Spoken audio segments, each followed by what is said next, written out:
Hey, this is Jamie from CapsuleComputers.com, and today we've got another episode of Capsule Computers Impact. This episode features the Stanley Parable.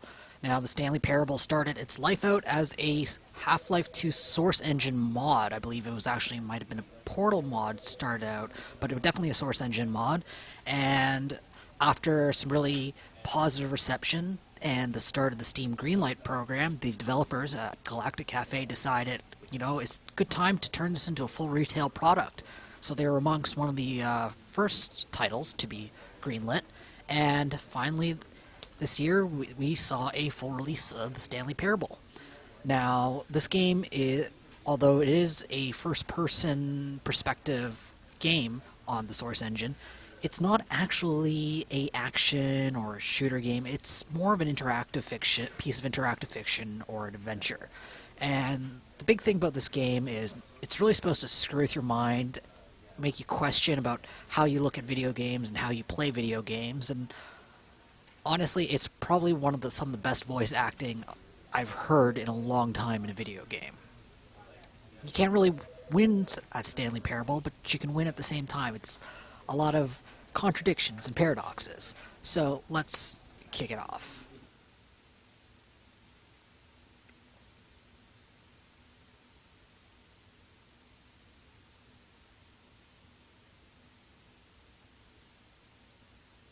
Alright, so while we're loading, I have to say this game so far has really, really impressed me in the voice acting. They had a British voice actor named Kevin Brightman, I think his name is, and he just does a fantastic job. Honestly, this guy needs to be nominated for an award or something, because it just blew my mind. This is the story of a man named Stanley. Stanley worked for a company in a big building where he was employee number 427. Employee number 427's job was simple. He sat at his desk in room 427 and he pushed buttons on the keyboard. Orders came to him through a monitor on his desk, telling him what buttons to push, how long to push them, and in what order. This is what employee 427 did every day of every month of every year. And although others might have considered it soul-rending, Stanley relished every moment that the orders came in, as though he had been made exactly for this job. And Stanley was happy. And then one day, something very peculiar happened. Something that would forever change Stanley. Something he would never quite forget. He had been at his desk for nearly an hour when he realized that not one single order had arrived on the monitor for him to follow. No one had showed up to give him instructions, call a meeting, or even say hi. Never in all his years at the company had this happened, this complete isolation. Something was very clearly wrong. Shocked, frozen solid, Stanley found himself unable to move for the longest time. But as he came to his wits and regained his senses, he got up from his desk and stepped out of his office. Alright, so now we're finally in control of Stanley. The first thing you'll probably notice about it is I'm hitting the jump button. There's no jump. Oh, hey, I actually got an achievement called You Can't Jump. I did not notice that one. Anyways, the controls are very simple. I think, honestly, people who are not used to playing first-person shooters could actually get a hold of this simply because there's not much of that twitch action. It's very mostly for the most part, very slow-paced. So, let's leave Stanley's office here. Try a few All of doors. his co-workers were gone. What could it mean? Stanley decided to go to the meeting room. Perhaps he had simply missed a memo. No matter how hard Stanley looked, he couldn't find a trace of his co-workers.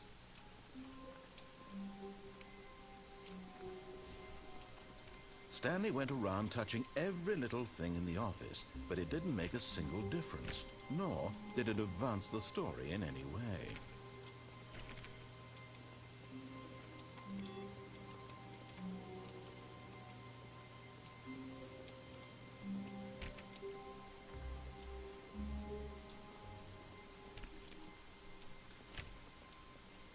When Stanley came to a set of 2 open doors, he entered the door on his left.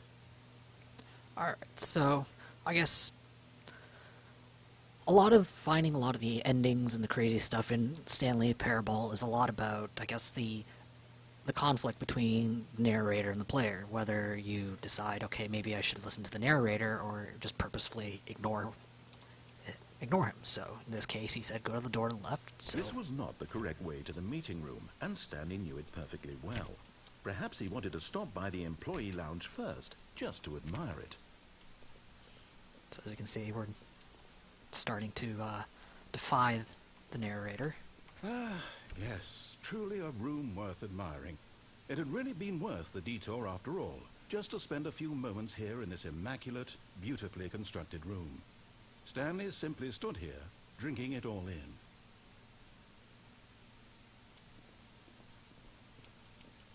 But eager to get back to business, Stanley took the first open door on his left.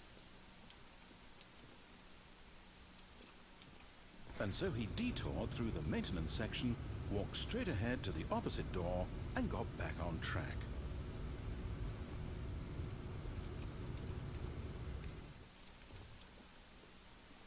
Yet there was not a single person here either.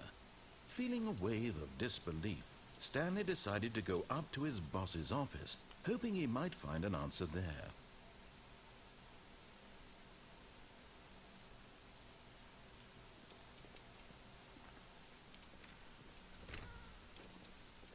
Stanley stepped into the broom closet, but there was nothing here, so he turned around and got back on track. Coming to a staircase, Stanley walked upstairs to his boss's office.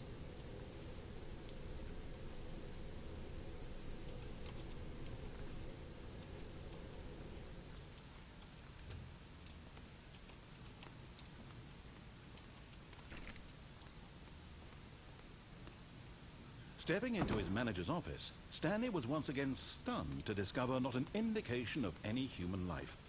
Shocked, unraveled, Stanley wondered in disbelief who orchestrated this, what dark secret was being held from him. What he could not have known was that the keypad behind the boss's desk guarded the terrible truth that his boss had been keeping from him. And so the boss had assigned it an extra secret PIN number, 2845. But of course, Stanley couldn't possibly have known this.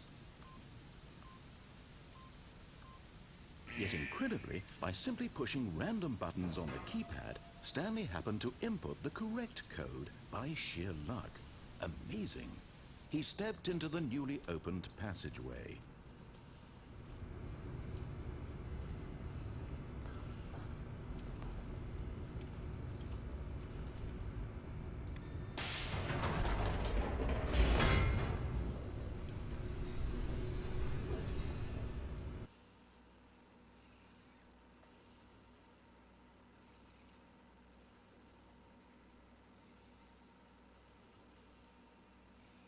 Descending deeper into the building, Stanley realized he felt a bit peculiar. It was a stirring of emotion in his chest, as though he felt more free to think for himself, to question the nature of his job. Why did he feel this now, when for years it had never occurred to him? This question would not go unanswered for long.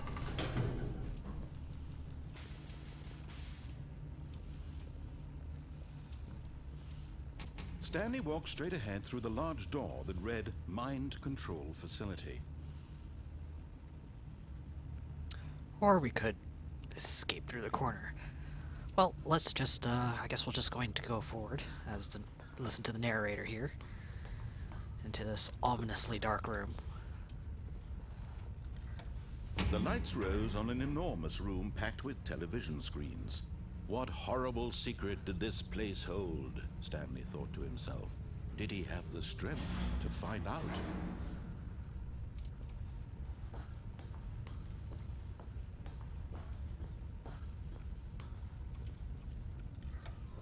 Now the monitors jumped to life, their true nature revealed. Each bore the number of an employee in the building, Stanley's co-workers. The lives of so many individuals reduced to images on a screen, and Stanley one of them, eternally monitored in this place where freedom meant nothing.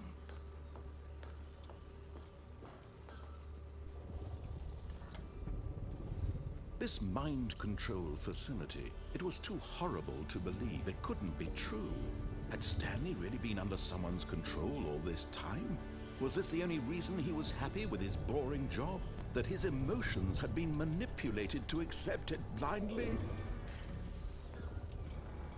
No, he refused to believe it. He couldn't accept it. His own life in someone else's control? Never! It was unthinkable. Wasn't it? Was it even possible? Had he truly spent his entire life utterly blind to the world? But here was the proof. The heart of the operation. Controls labeled with emotions. Happy, or sad, or content.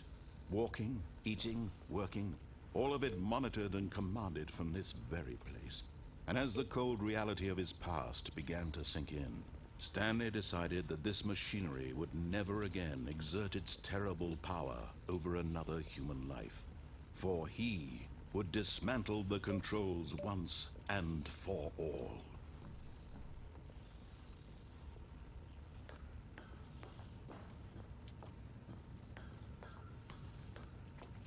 So as you can see, so far we've been given a lot of choices and opportunities to listen to the narrator and, I guess, disobey the narrator. So just for this quick run through, I'm going to show you, I guess, really the easy way to beat the game, if you can really call it Stanley, beating the game. You didn't just activate the controls, did you? Or After they kept you enslaved all these years, you go and you try to take control of the machine for yourself. Is that what you wanted? Control? Oh, Stanley, I applaud your effort, I really do. But you need to understand, there's only so much that machine can do.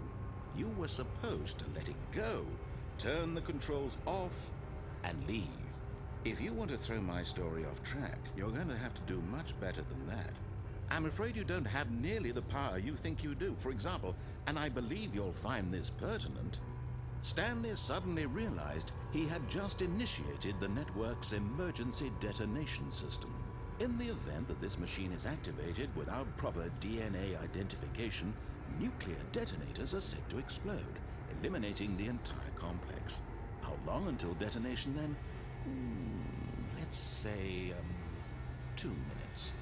Now this is making things a little more fun, isn't it, Stanley? It's your time to shine. You are the star. It's your story now. Shape it to your heart's desires. Oh, this is much better than what I had in mind. What a shame we have so little time left to enjoy it. Mere moments until the bomb goes off. But what precious moments each one of them is. More time to talk about you, about me, where we're going, what all this means. I barely know where to start. Or, in this case, I can You'd fail. like to know where your co-workers are. A moment of solace before you're obliterated. All right, I'm in a good mood. You're gonna die anyway. I'll tell you exactly what happened to them. I erased them. I turned off the machine. I set you free. Of course, that was merely in this instance of the story. Sometimes when I tell it, I simply let you sit there in your office forever, pushing buttons endlessly and then dying alone. Other times, I let the office sink into the ground, swallowing everyone inside, or I let it burn to a crisp. I have to say this, though, this version of events has been rather amusing. Watching you try to make sense of everything and take back the control wrested away from you, it's quite rich. I almost hate to see it go. But I'm sure whatever I come up with on the next go-around will be even better. My goodness, only 34 seconds left. But I'm enjoying this so much. You know what? To hell with it. I'm going to put some extra time on the clock. Why not? These are precious additional seconds, Stanley. Time doesn't grow on trees. Oh dear me, what's the matter, Stanley? Is it that you have no idea where you're going or what you're supposed to be doing right now? Or did you just assume when you saw that timer that something in this room was capable of turning it off? I mean, look at you. Running from button to button, screen to screen, clicking on every little thing in this room. These numbered buttons, no, these colored ones. Or maybe this big red button. Or this door. Everything, anything, something here will save me. Why would you think that, Stanley? That this video game can be beaten? Won? Solved? Do you have any idea what your purpose in this place is? Stanley, you're in for quite a disappointment. But here's a spoiler for you. That timer isn't a catalyst to keep the action moving along. It's just seconds ticking away to your death.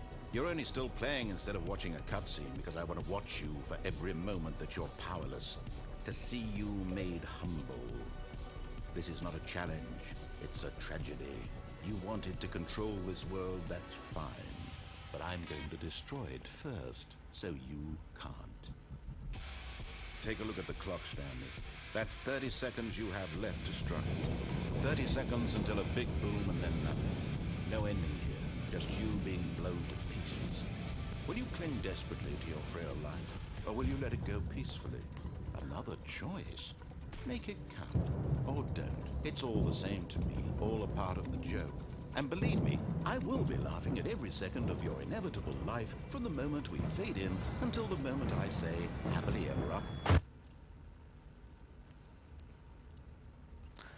So, as you can see, that's one playthrough of the Stanley Parable, where Stanley gets blown up. I'm sure with enough experimentation, someone will figure out the password to prevent the explosion. A lot about this game is exploring and filling around, trying new things, and until poof, a new ending pops up. So we're back at the beginning. All of his co-workers were gone. What could it mean? Stanley decided to go to the meeting room. Perhaps he had simply missed a memo.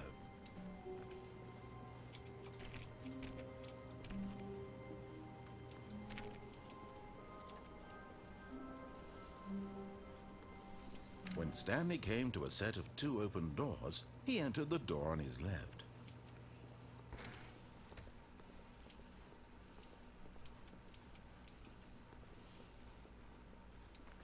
Yet there was not a single person here either. Feeling a wave of disbelief, Stanley decided to go up to his boss's office, hoping he might find an answer there. Coming to a staircase, Stanley walked upstairs to his boss's office. I think we're going to go down this time. Let's see what's down here.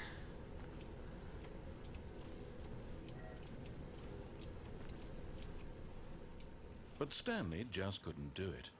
He considered the possibility of facing his boss, admitting he had left his post during work hours. He might be fired for that. And in such a competitive economy, why had he taken that risk? All because he believed everyone had vanished? His boss would think he was crazy. And then something occurred to Stanley. Maybe, he thought to himself, maybe I am crazy. All of my co-workers blinking mysteriously out of existence in a single moment for no reason at all? None of it made any logical sense. And as Stanley pondered this, he began to make other strange observations. For example, why couldn't he see his feet when he looked down? Why did doors close automatically behind him wherever he went? And for that matter, these rooms were starting to look pretty familiar. Were they simply repeating? No, Stanley said to himself, this is all too strange. This can't be real. And at last, he came to the conclusion that had been on the tip of his tongue. He just hadn't found the words for it. I'm dreaming, he yelled. This is all a dream. Oh, what a relief Stanley felt to have finally found an answer, an explanation. His co-workers weren't actually gone. He wasn't going to lose his job. He wasn't crazy after all. And he thought to himself, I suppose I'll wake up soon. I'll have to go back to my boring real-life job pushing buttons. I may as well enjoy this while I'm still lucid. So, he imagined himself flying and began to gently float above the ground. Then he imagined himself soaring through space on a magical starfield, and it too appeared. It was so much fun, and Stanley marveled that he had still not woken up. How was he remaining so lucid? And then perhaps the strangest question of them all entered Stanley's head. One he was amazed he hadn't asked himself sooner. Why is there a voice in my head dictating everything that I'm doing and thinking? Now the voice was describing itself being considered by Stanley, who found it particularly strange. I'm dreaming about a voice describing me, thinking about how it's describing my thoughts, he thought. And while he thought it all very odd and wondered if this voice spoke to all people in their dreams, the truth was that, of course, this was not a dream. How could it be? Was Stanley simply deceiving himself, believing that if he's asleep, he doesn't have to take responsibility for himself? Stanley is as awake right now as he's ever been in his life. Now, hearing the voice speak these words was quite a shock to Stanley. After all, he knew for certain, beyond a doubt, that this was in fact a dream. Did the voice not see him float and make the magical stars just a moment ago? How else would the voice explain all that? This voice was a part of himself too. Surely, if he could just... He would prove it. He would prove that he was in control, that this was a dream. So he closed his eyes gently, and he invited himself to wake up. He felt the cool weight of the blanket on his skin, the press of the mattress on his back, the fresh air of a world outside this one. Let me wake up, he thought to himself. I'm through with this dream. I wish it to be over. Let me go back to my job. Let me continue pushing the buttons. Please, it's all I want. I want my apartment, and my wife, and my job.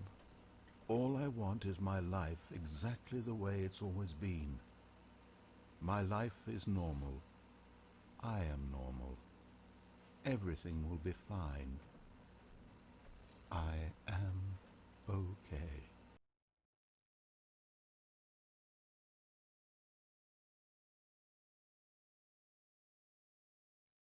Stanley began screaming. Please, someone, wake me up. My name is Stanley. I have a boss. I have an office. I am real. Please, just someone tell me I am real. I must be real. I must be. Can anyone hear my voice? Who am I? Who am I? And everything went black.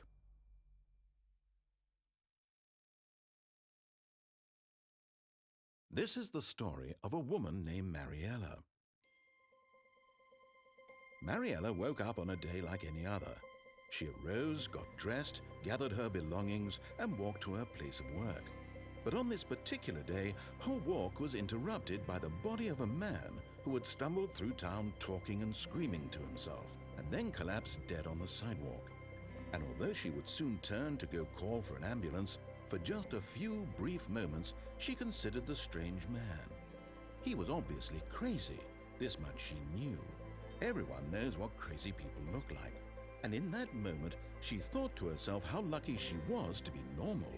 I am sane. I am in control of my mind. I know what is real and what isn't. It was comforting to think this, and in a certain way, seeing this man made her feel better. But then she remembered the meeting she had scheduled for that day, the very important people whose impressions of her would affect her career, and by extension, the rest of her life.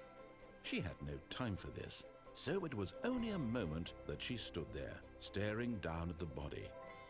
And then she turned and ran.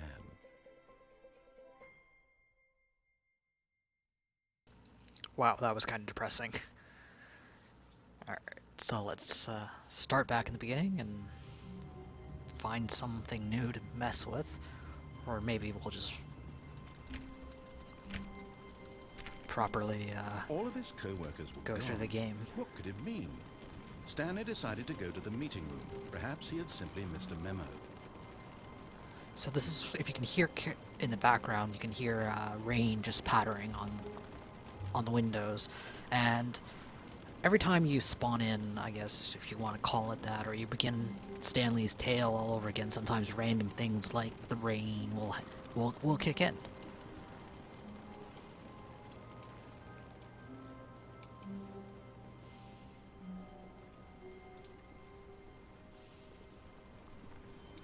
When Stanley came to a set of 2 open doors, he entered the door on his left.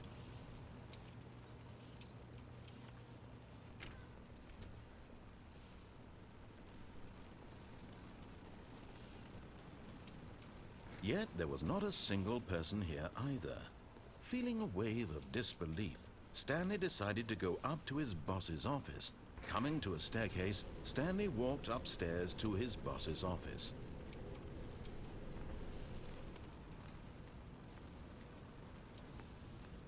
Stepping into his manager's office, Stanley was once again stunned to discover not an indication of any human life.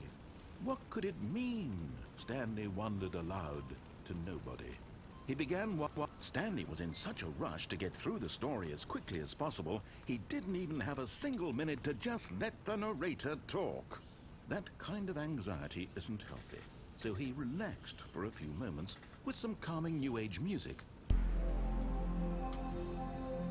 Oh, that's actually the first time I've encountered this. Oh, they're literally actually going to make me sit through this. Feeling soothed and rejuvenated, Stanley calmly walked forward into the opened passageway.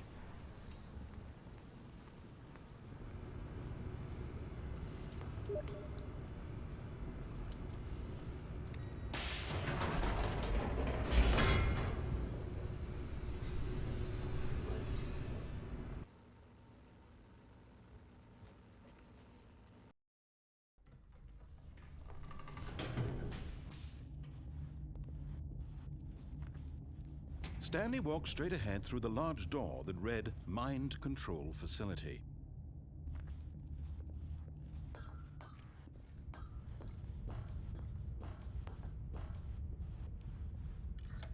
The lights rose on an enormous room packed with television screens.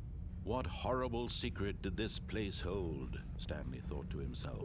Did he have the strength to find out?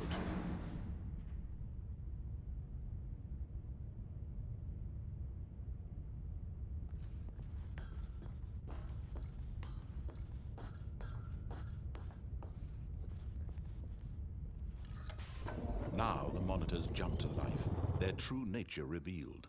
Each bore the number of an employee in the building, Stanley's co-workers.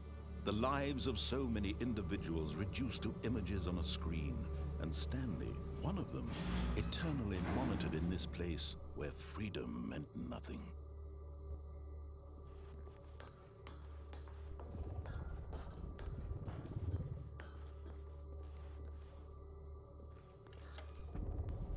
This mind control facility, it was too horrible to believe. It couldn't be true.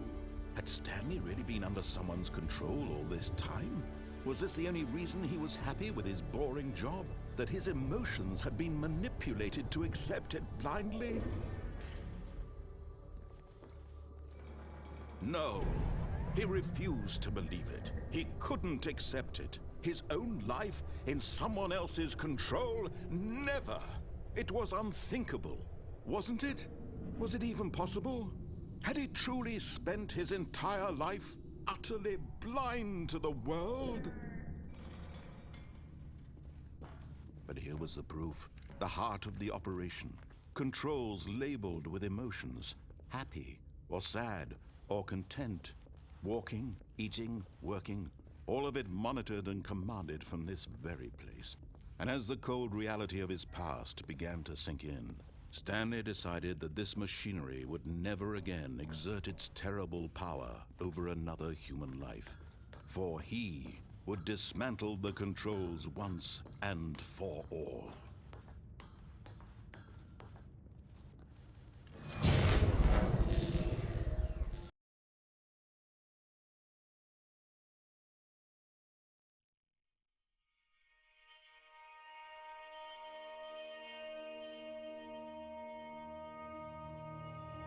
Blackness and a rising chill of uncertainty. Was it over? Yes, he had won. He had defeated the machine, unshackled himself from someone else's command. Freedom was mere moments away. And yet, even as the immense door slowly opened, Stanley reflected on how many puzzles still lay unsolved. Where had his co-workers gone? How had he been freed from the machine's grasp? What other mysteries did this strange building hold? But as sunlight beamed into the chamber, he realized none of this mattered to him, for it was not knowledge or even power that he had been seeking, but happiness. Perhaps his goal had not been to understand, but to let go. No longer would anyone tell him where to go, what to do, or how to feel. Whatever life he lives, it will be his. And that was all he needed to know.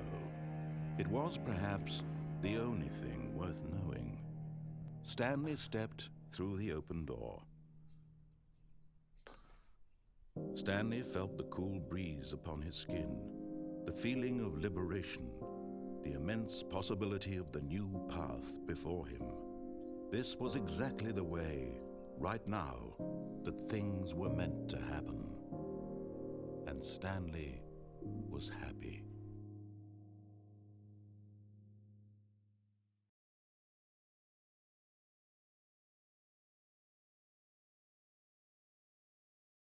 All right, so that's considered, I guess, like the beating the game. I think there's actually an achievement called beat the game in reference to this, and so let's see if we can get some more twisted, stranger endings. Wait, Stanley thought to himself. Am I sure that the orders stopped coming in? How is that possible? They never stopped. Surely I was mistaken.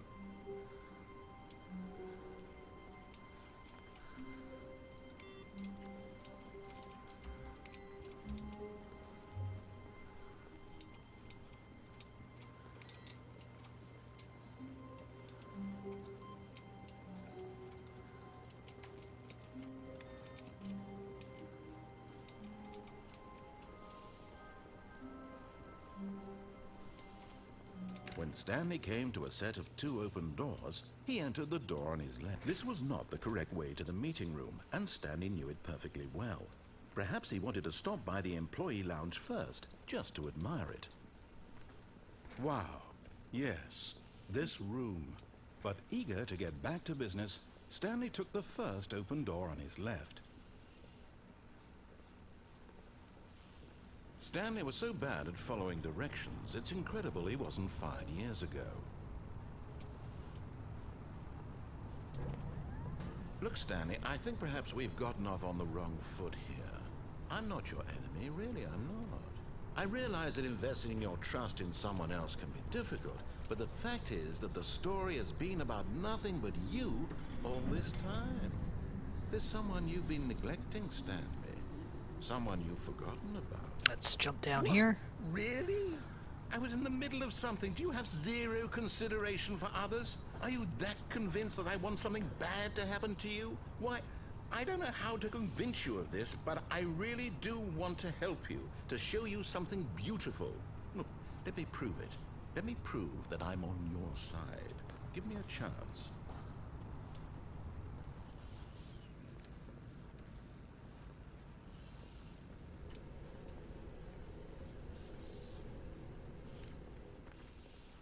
Now listen carefully, this is important. Stanley walked through the red door. Aha, perhaps you misunderstood. Stanley walked through the red door.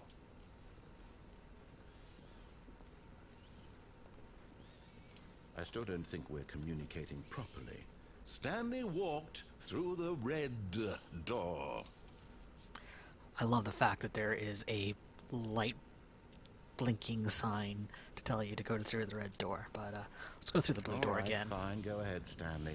You want to know so badly what's out there? You want to find out what lies at the end of this road you've chosen? Well, don't let me stop you. You see, there's nothing here. I haven't even finished building this section of the map because you were never supposed to be here in the first place. Broken rooms, exposed developer textures. Is this what you had wanted? Was it worth ruining the entire story I had written out specifically for you? Do you not think I put a lot of time into that? Because I did. And in the end, it was all for nothing. Because this is what you wanted to see. Help me here, Stanley. Help elucidate these strange and unknowable desires of yours. What would have made this game better? What did you want to see? Vehicles? Skill trees? Work with me. You've given me absolutely nothing so far. Tell you what. Let me take a stab in the dark at a new design, and you can give me some feedback. There we go. A third option.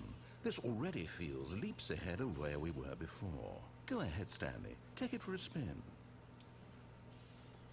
Well, let's try to go to the door he originally told us to. Oh, it actually spits us back into this. Okay, I'm going to stop you there. Now, tell me about your experience with this new version. Would you say that the game benefited from allowing you more choices? Feel free to be honest. I'm looking for some real critical feedback here. Let's hit number 1. A 1? I mean, I can understand if you had reservations, you saw ways the game could be improved to more fully express itself mechanically and artistically, but a 1? That's not even helpful. What am I supposed to do with that? But I guess it isn't my place to judge. Here, based on the data from your previous playthrough, I've compiled a new version. And to be perfectly candid, I think I've knocked it out of the park with this one. Let's take a look.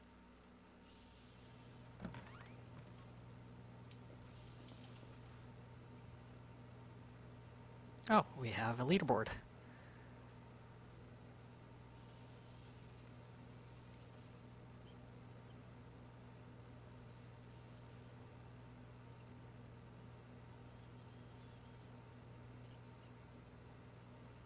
Wow, that's kind of reminds me of GLaDOS of Portal 2, just how cold that is. Ouch. Now, would you say that competitive leaderboard helped you feel motivated to keep walking through doors? Again, honest answers, please.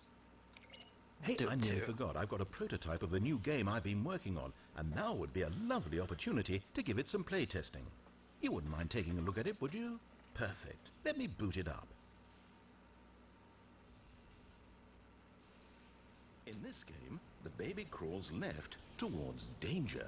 You click the button to move him back to the right, and if he reaches the fire, you fail. It's a very meaningful game, all about the desperation and tedium of endlessly confronting the demands of family life. I think the art world will really take notice. But of course, the message of the game only becomes clear once you've been playing it for about 4 hours. So why don't you give it 4 hours of play to make sure it's effective? Be sure to keep notes on your experience. I really wonder if you actually played this for 4 hours, what would happen. But we're not going to sit here and do this for 4 hours, so let's just... Oh, that's kind of depressing. You heartless bastard. Did you do it because you hate babies or purely to spite me? Because if it's the latter, well, I don't know what to do. I'm completely out of ideas. I can't think of a single thing that might improve the experience for me. I'm not even going to try. I'm out, I'm done. It's over. Thank you for playing. Your input was extremely valuable. Oh, hey, since my game was so awful, why don't we play someone else's game? Just to ease the pain. Let's see. What do we have here? Yes, this seems like it'll work. Let's give it a shot.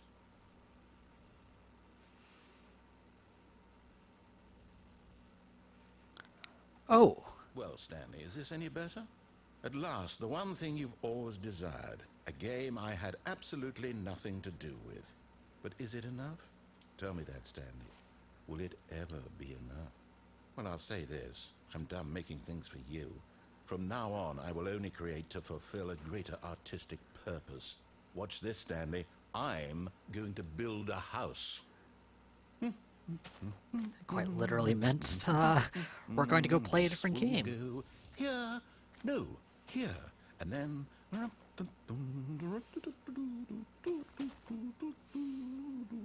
Let's see, what does it need? Yes, of course. And just to finish it all off, yes, it's complete. I made this, Stanley. Look at it. Gaze upon my work of art and feel ashamed at your own inadequacy. Ah, but you've only seen it from the outside. You've only gotten half the experience. Please, step inside and make yourself comfortable. Isn't it grand? Isn't it perfect? It could only be better if... Wait, that's it. We must rebuild it out of diamond. Diamond everything. Yes, yes, yes. Come along, Stanley. We have to go mining. I hope he plans on giving me a pick to do this mining. Oh my, it looks like it's going to get a bit dark. You brought a light?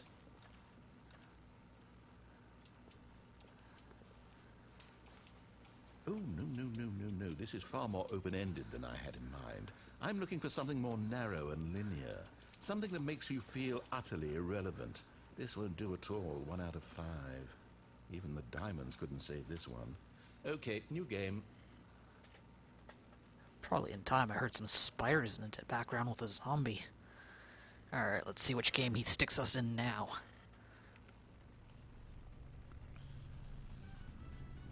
Okay, Portal 1. I think this is Portal 1. Yes! I don't even know what this game is, but I love it. You, trapped in a glass box with no way out, listening to me talk. Oh, it's inspired. I couldn't have done it any better myself. What is this game even supposed to be? I can't figure it out. Okay, now I'm curious. Let's go find out what the hell this is. Oh, no, yep, this is Portal 1. Oh, okay. No portal. Just an open door this time. Oh, it's a puzzle. Critical thinking, Stanley. Your forte. Genius. No, actually, you know what? I think that's plenty. I really don't care much to see you stumble through any more of these games, and I highly doubt you're any wiser for the experience. Which is why, rather than continue to waste my time, I'm just going to leave you here. You can pretend you've beaten the game if it makes it any richer for you, but as for me, I've had enough. So, why don't you get cozy in this room, and if you have any grand revolutionary ideas for the perfect video game, you can just sit there and let it ball up inside you for all eternity. I don't need your advice. I don't need your ratings. And I certainly don't need the validation of a man whose job is to push buttons. I think I'll just go about my business, making meaningful cultural contributions to the world. And perhaps every now and then, I'll think back to a man named Stanley who was objectively wrong in every decision he ever made. The Wow. thought won't last long. That wasn't very Goodbye, nice. Stanley. Good luck with your work, and I sincerely hope that everyone lives happily ever after. Alright, I guess the only place we can go is down, so...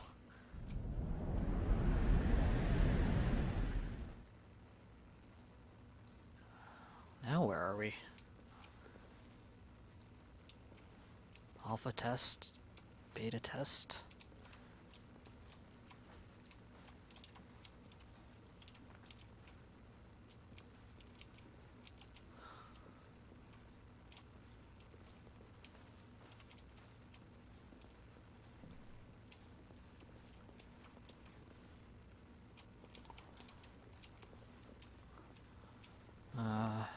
Huh.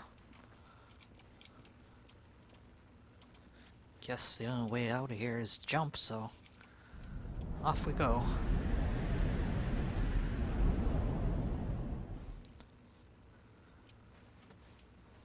Okay, so now where are we again?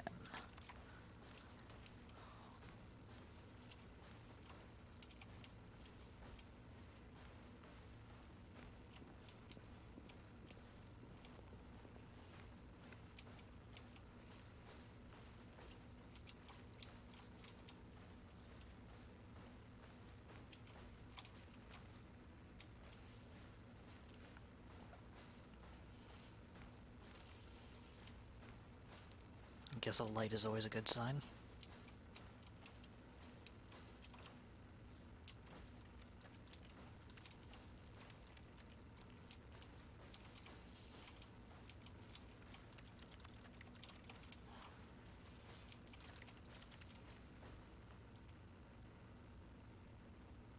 I wonder what he found.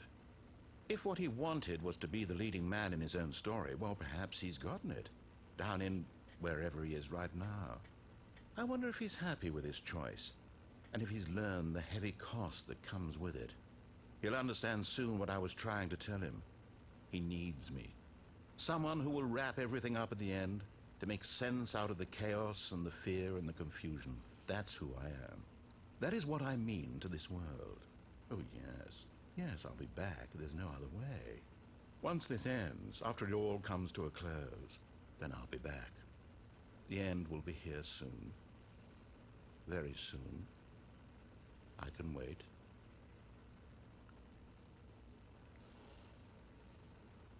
Am I going to get my controls back?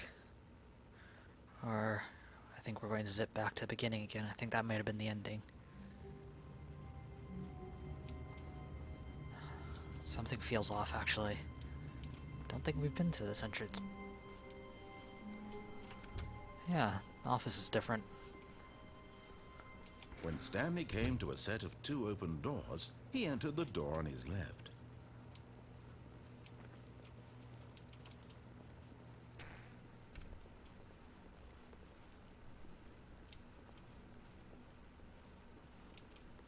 Yet there was not a single person here either.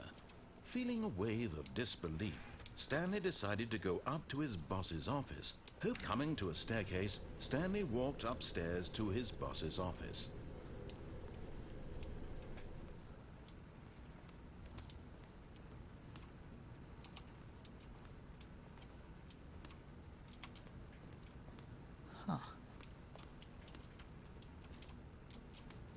Okay, I think we all know the drill by now. Blah, blah, blah. Dark secrets, the keypad. Stanley pushes some buttons. Oh, hey, look, it's a new passageway. Quelle surprise. Okay. I don't actually think I have yet to actually go through this ending. This is actually a bit of a shock to me.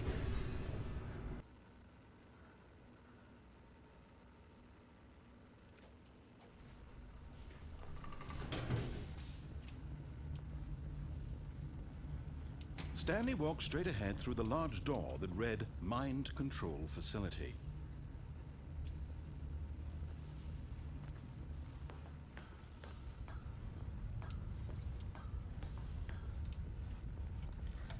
The lights rose on an enormous room packed with television screens. What horrible secret did this place hold? Stanley thought to himself. Did he have the strength to find out? I wonder if I can walk the other way. Nope. Alright. Guess there's no way but forward. Wonder if this is actually going to trigger a new ending or if we're going back to the old one. Now the monitors jumped to life, their true nature revealed. Each bore the number of an employee in the building, Stanley's co-workers. The lives of so many individuals reduced to images on a screen, and Stanley, one of them, eternally monitored in this place where freedom meant nothing. Huh. Okay, I think we might actually be going back to the first ending. This mind control facility, it was too horrible to believe. It couldn't be true. Had Stanley really been under someone's control all this time? Was this the only reason he was happy with his boring job? That his emotions had been manipulated to accept it blindly? No, he refused to believe it. He couldn't accept it. His own life in someone else's control? Never! It was unthinkable, wasn't it? Was it even possible? Had he truly spent his entire life utterly blind to the world? But here was the proof. The heart of the operation. Controls labeled with emotions. Happy, or sad, or content. Walking, eating, working. All of it monitored and commanded from this very place.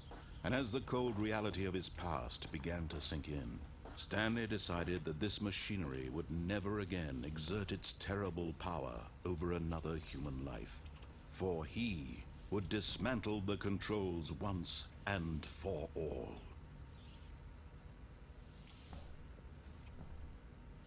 Oh, I wonder if there's a way to get up there. Well, let's see. Let's start punching in some of these numbers on the wall.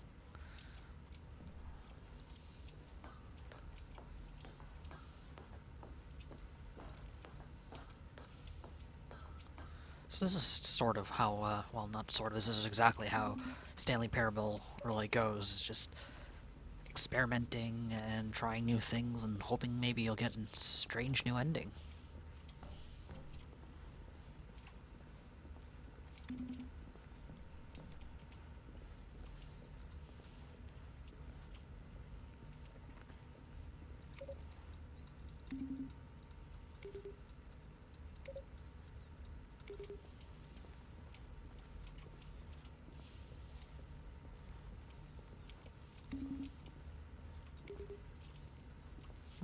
Don't think these buttons are doing much. Alright, let's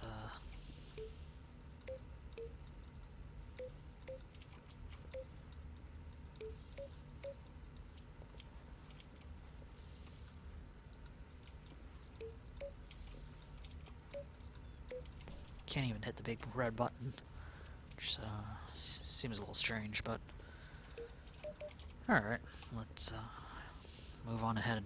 Doesn't look like anything we are doing here is changing anything.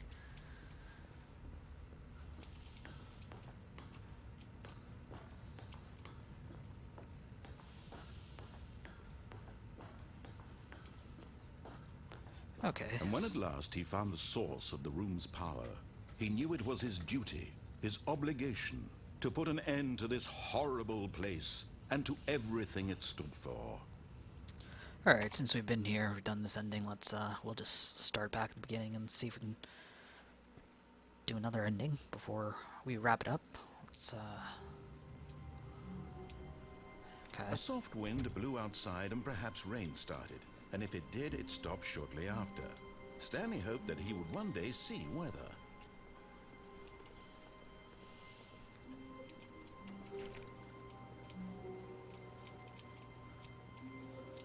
Huh.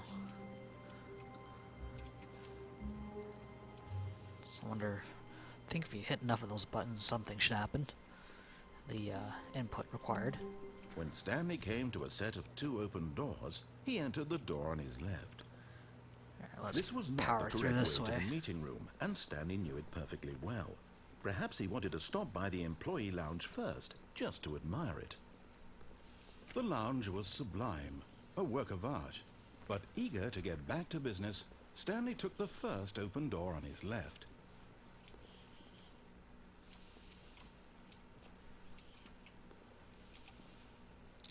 Let's see, which direction shall we go?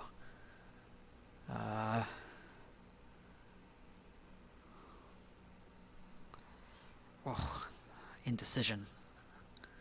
Alright, let's go this way. Let's take the elevator and, Stanley was so bad at let's see following where it leads. directions, it's incredible he wasn't fired years ago. Look, Stanley, I think perhaps we've gotten off on the wrong foot here. I'm not your enemy, really, I'm not. I realize that investing your trust in someone else can be difficult, but the fact is that the story has been about nothing but you all this time. There's someone you've been neglecting, Stanley. Someone you've forgotten about. Please, stop trying to make every decision by yourself.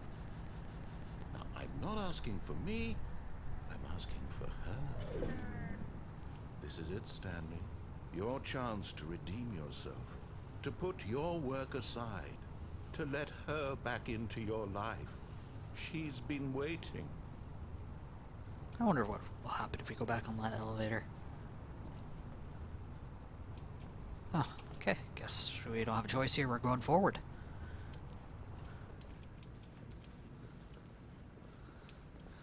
Another one of those dark rooms I really...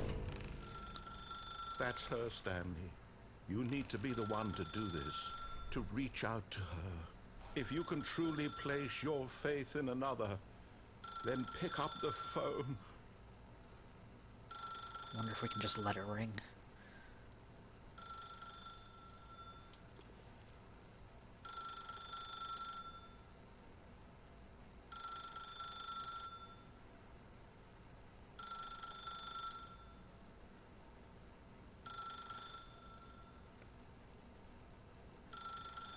Alright, doesn't look like we can just let it ring infinitely. Let's pick this up.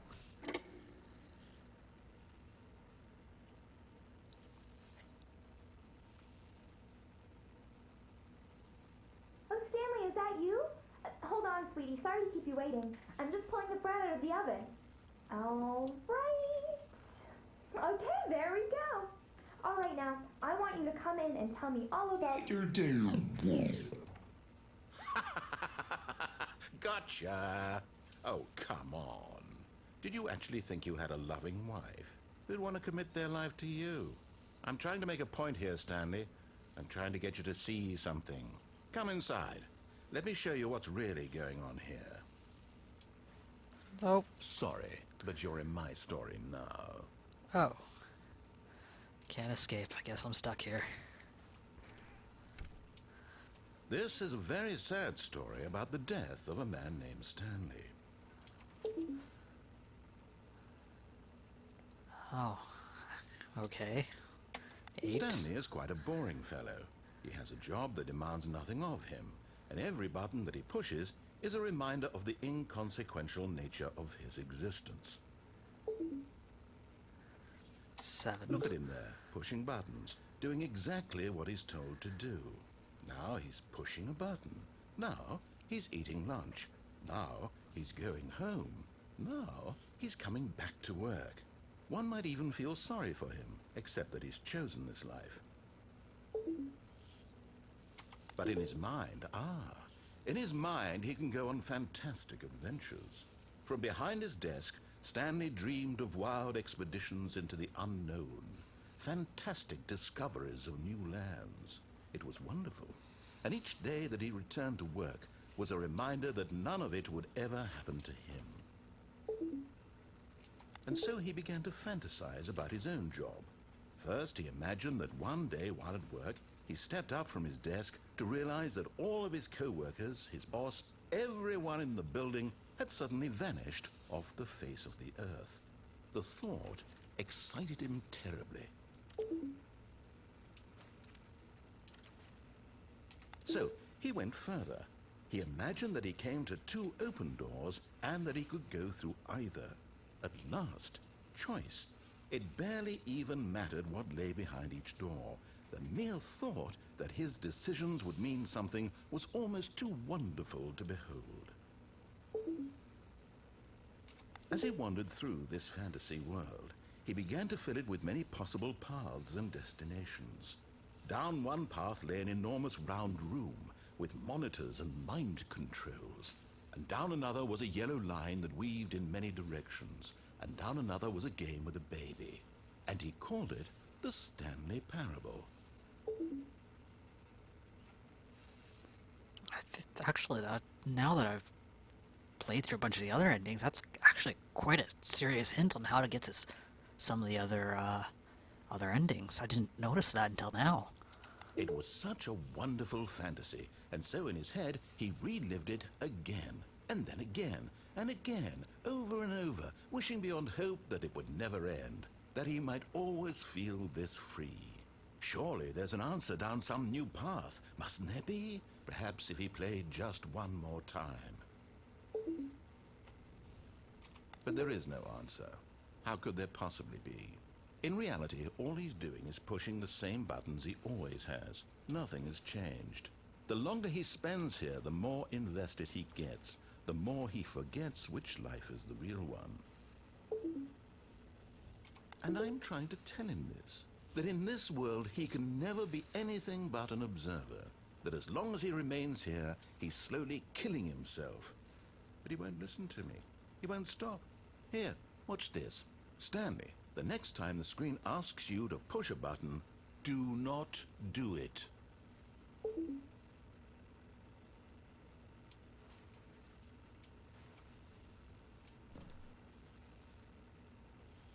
Pretty sure we're just going to be stuck here forever. We can either turn off the game, call it an impact episode, or we can just press B to be at work in the morning. Oh, let's just do it. You see? Can he just not hear me? How can I tell him in a way that he'll understand that every second he remains here, he's electing to kill himself? How can I get him to see what I see? How can I make him look at himself?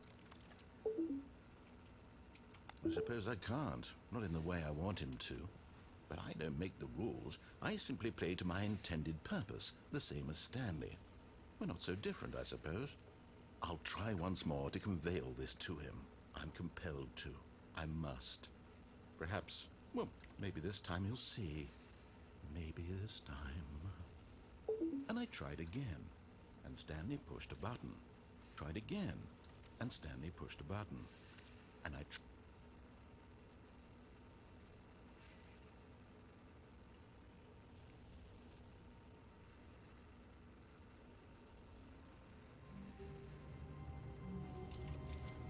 Oh, we go in one of the alternate office rooms again. Well, there you have it. There is the couple of run-throughs of the Stanley Parable. It's available on Steam right now for, I believe, $14.99 US dollars. It's honestly a fantastic game, and I think a lot of people should, if everyone should try it at least once or twice in their lifetime. If you want to find out more, you can check out the full review at Capsule Computers. So I'll see you guys on the next episode of Capsule Computer Impact. This is Jamie from Capsule Computers signing off.